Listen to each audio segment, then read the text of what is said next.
So epistemology is the branch of philosophy that concerns how do we know what we know. So what do you know and how do you know that? For most philosophers, this is a matter of argument, discussion, and debate. But Lewis addresses this profound question in a faithful Christian fashion. There are two aspects to this, and they are the issues of loyalty and story, respectively. Loyalty and story, respectively. When little kids read and reread The Lion, the Witch, and the Wardrobe and the other Narnian stories, they are getting a grounding in Christian epistemology. How do you know what you know? How do you know that what you believe is true? How do you know? Prove it. Edmund, and so let's see how this cashes out in Narnia.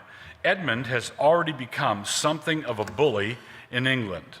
He teases Lucy over the Narnia adventure that she claims to have had, and then when he finds himself in Narnia, he realizes that he was wrong and he can't argue the point. He cannot find Lucy and shouts out an apology because he has to the surrounding wood. I'll say I'm sorry if you want me to. So he apologizes to the trees. Then, when she doesn't answer, and she doesn't answer because she's not there, okay?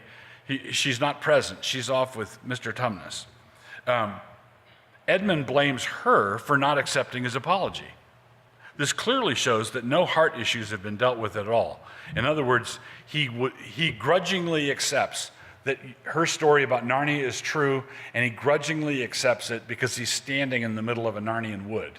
And if Lucy came around and said, "Oh, Edmund, you're here too," he couldn't say, "What are you talking about? We're still in Professor Kirk's house."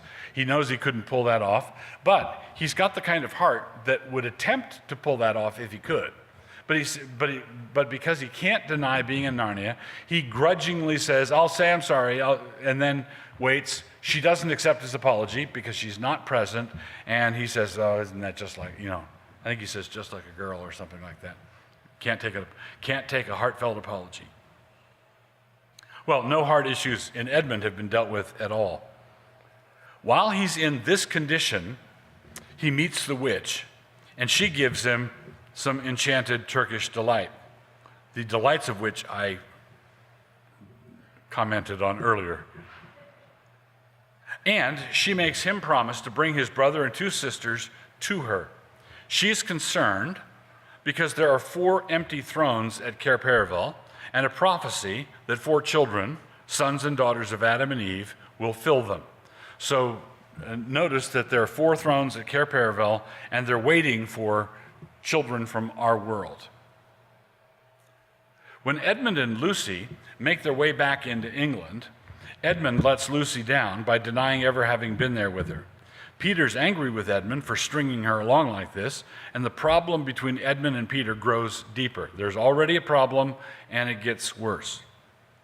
When the 4 of them get back into Narnia, and they're all 4 of them together, Edmund unwittingly reveals that he's been there before, and Peter gets furious with him. Nothing is clearer than the fact that Edmund has a fundamental and basic problem. His heart is not in the right place at all. And the other kids, they sin. Peter sins in his treatment of Edmund, but his heart is not in the wrong place the same way that Edmund's is. So with this basic problem, Edmund is being eaten up by something not good. With this basic problem driving him, Edmund is the one who raises all the basic epistemological questions. He's the one saying, "How do we know? How do we know," Edmund asks, "if the robin really is a good kind of bird, one to be trusted? How do we know that the witch is wicked and that the fawns are good? How do we know that? Maybe it's the other way around. Maybe the witch has been slandered and she's a very nice lady indeed. How do we know that Mr. Tumnus really saved Lucy?" Edmund's responses show that he is devoid of the common morality that we mentioned in The Magician's Nephew. So Diggory was a good-hearted boy. He had sinned badly in Charn. He had stumbled, and he had things to address, but he was basically oriented the right way. He was what we would call a good kid. Edmund cannot see what should be obvious from the stories that he's heard or should have heard. In the stories, witches are bad. Let's go over this again. Witches are bad. That's why, I think I mentioned last time, metamorphing is where, in movies like Shrek or in much common popular entertainment, we are trying to mess with the fundamental categories. We want good dragons, we want good ogres, we want good witches, we want all the stock characters from the ancient stories to be okay, misunderstood, that sort of thing. And we want all the classic stereotypical good characters to be hypocrites or evil or twisted or whatever. But little kids being drilled and being shaped and catechized by stories are not that sophisticated. Third graders, fourth graders need witches bad. Witches bad, right? They need princes good. The prince is good. You need the wicked stepmother can be bad because that's a stock character. People can be bad, but you need predictable. You need predictable sorts of divisions. In other words, the one whose heart is filled with treachery is very concerned about the possible issues of treachery. Right? The one who's being treacherous is the one who's saying, how can we make sure that people aren't being treacherous toward us? His loyalty, which ought to be with his brother and sisters, has been twisted, and he goes over to the witch. He does this claiming that he does not know that the witch is wicked at all. This is just a story he's heard. Proverbs 18:17. We don't know. We haven't heard both sides, and I'm going to go with the witch. But he does know that Peter, Susan, and Lucy are his brother and sisters, and he does know that he owes them his love and allegiance. Right? He knows that. He could be forgiven for saying, I'm in this new world and I don't know who the characters are, and I don't know about the world, but I do know that I'm with you. I do know that you're my brother and my sisters, and I do know that I'm supposed to be loyal to you. But he's mad at them. He's angry with them. He departs from this fundamental moral obligation, telling himself a very complicated story in order to justify all of it in his own mind. He does this when all the time the truth is as easy as any decent nursery rhyme. The truth is right in front of him. It reminds me of when Pilate says, "What is truth?" And ultimate truth is standing right in front of him. One of the few people in the history of this world to have incarnate truth standing in front of him. Jesus, the one who said, "I am the way, the truth, and the life." And Pilate shrugged, what is truth? Who can know it? And when truth is right there. So Edmund does this when all the time the truth is as easy as any decent nursery rhyme could reveal. He betrays his family members that he knows very well to be decent people for the sake of a very dubious witch. So he's got a brother and sisters, and his youngest sister, who's only 8 years old, he betrays them because he's angry with them, but he knows their character. He knows that they're good. He knows them, and he doesn't know the witch, and it doesn't matter because of the mystery of lawlessness, because of how sin works. So, because the others are not in this poor spiritual condition, they are able to rely on those signals, those things that they're supposed to be able to rely on. Their stock responses are good, and Peter says that they know to follow the robin because robins are good birds in all the stories. All right, Lewis, that's not just a throwaway line. And I mentioned last time, Eustace Clarence Scrubb in The Voyage of the Dawn Treader, his problem was he had read books that were weak on dragons. He didn't know the right stories. Peter knows the right stories.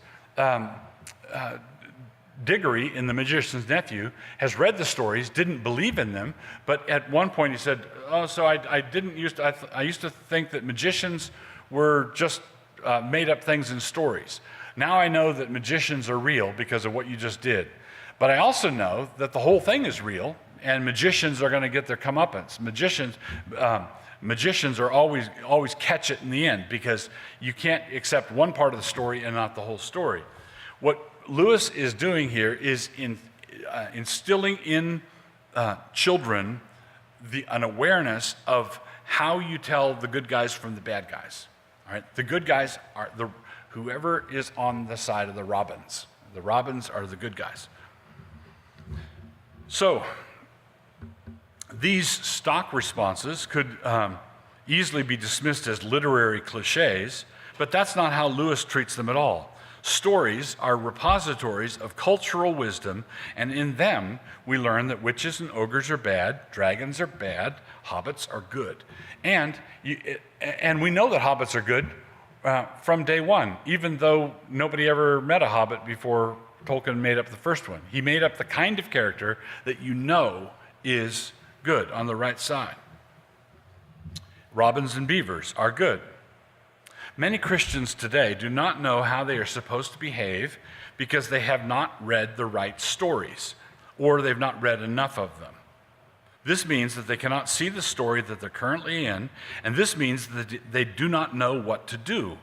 If we were to write a story in which a little boy is transported to a cloud palace and he is told that he might live there forever in bliss if only he does not go into the room in the northwest tower, we know two things immediately, provided we've read the right kind of stories.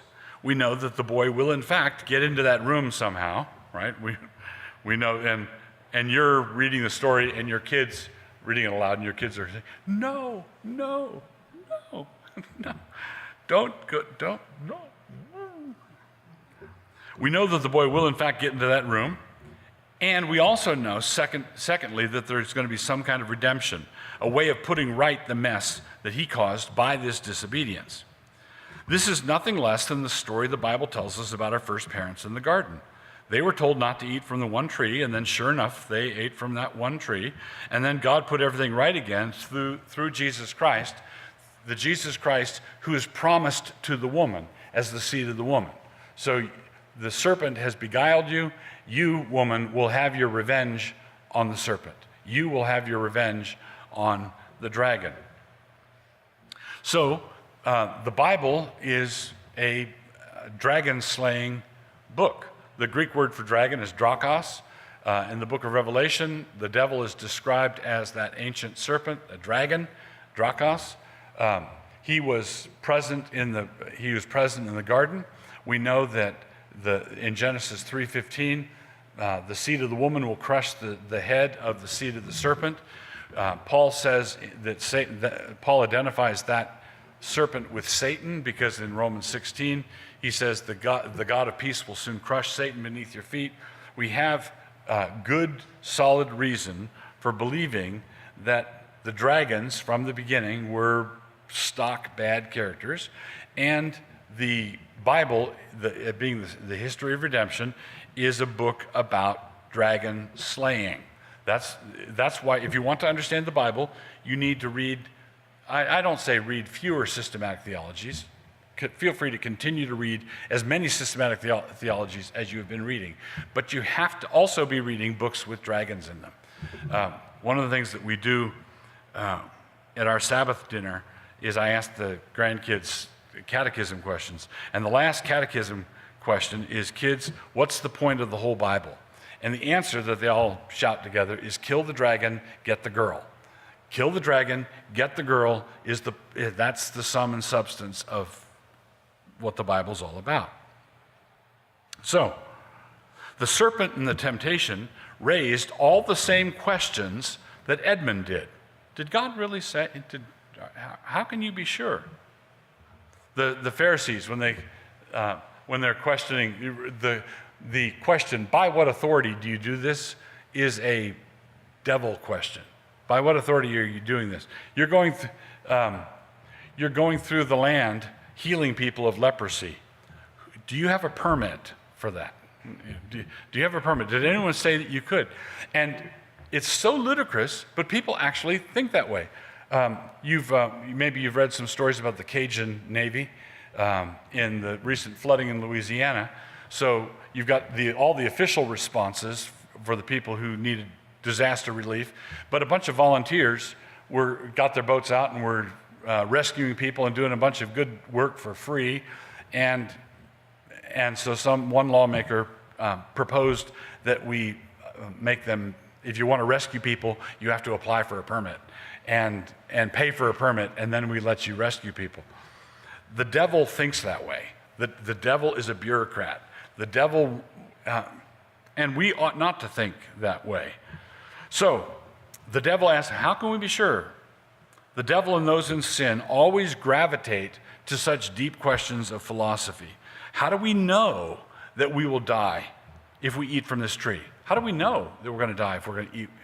I don't know that. I just watch my wife do it first, right? then I'll know. The very first scientific experiment.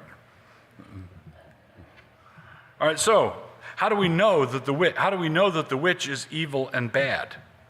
Scripture teaches us that the process of intellectual unbelief arises from heart problems. In the first chapter of Romans, the Apostle Paul reasons this way: because men would not honor God as God, and because they would not give him thanks, God gave them over to intellectual futility. Their minds were darkened because their hearts were rebellious. The rot went from the heart up to the head. The head was darkened because the heart was rebellious. The response to this is to love and honor God, and this means that we should love and honor his kind of story. And bringing us back to our point under discussion, The Lion, the Witch, and the Wardrobe is his kind of story. This is the right kind of story that helps shape mental health. All right, so children who say, oh, I love Narnia, I read the books over and over and over again, that is a wonderful catechesis. That's a wonderful shaping. Because Lewis is writing a supposal and not a strict allegory. We should not look for a one-to-one correspondence for every point of Christian doctrine.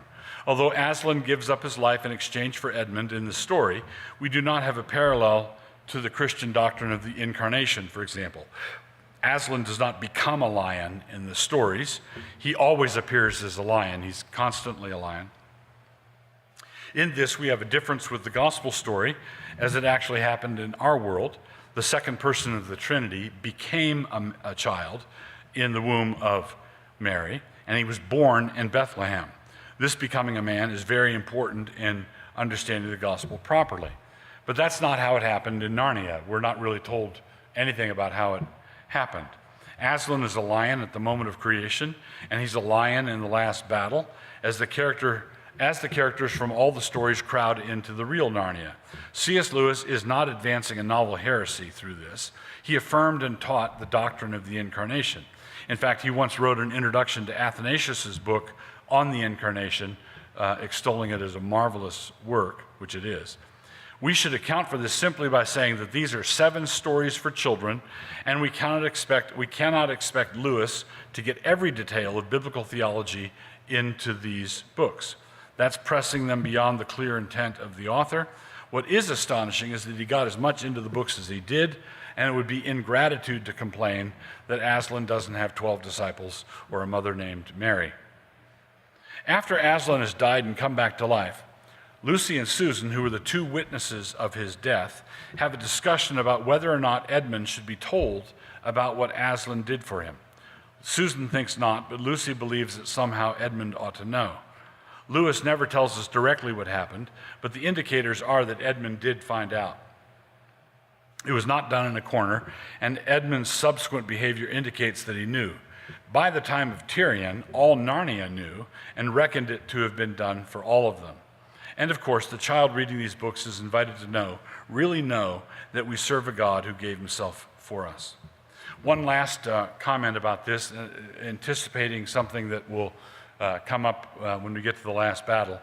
But some people have been greatly distressed at Susan's apostasy, right? So in the last battle, she's not there, and why not? Well, she's not a friend of Narnia anymore, and she's too occupied with, cosmetics and that sort of thing. She's too grown up, Lewis argues. Well, keep in mind that the last battle happens when there is a big accident in England, and they are killed there, and they are ushered into the real Narnia because they are now dead. Susan is not dead. And some people say, well, Lewis is saying she apostatized and is going to be damned. I don't think it's possible to argue that. And here's the reason. In the Shadow Narnia, there are 4 thrones at Cair Paravel. There are 4 thrones at Cair Paravel. And as they go into the real Narnia, as they get into the real Narnia, they go further up and further in, and each Narnia they get to is more real and more substantive than the previous one. And I find it hard to believe that when you go deeper into the real Narnia and you get to the real Cair Paravel, that there would be 3 thrones there. Right? It just doesn't make any sense. So it's far more likely that we would say something like, so then is Susan going to be damned? And Aslan would growl at us and say, that's not your story.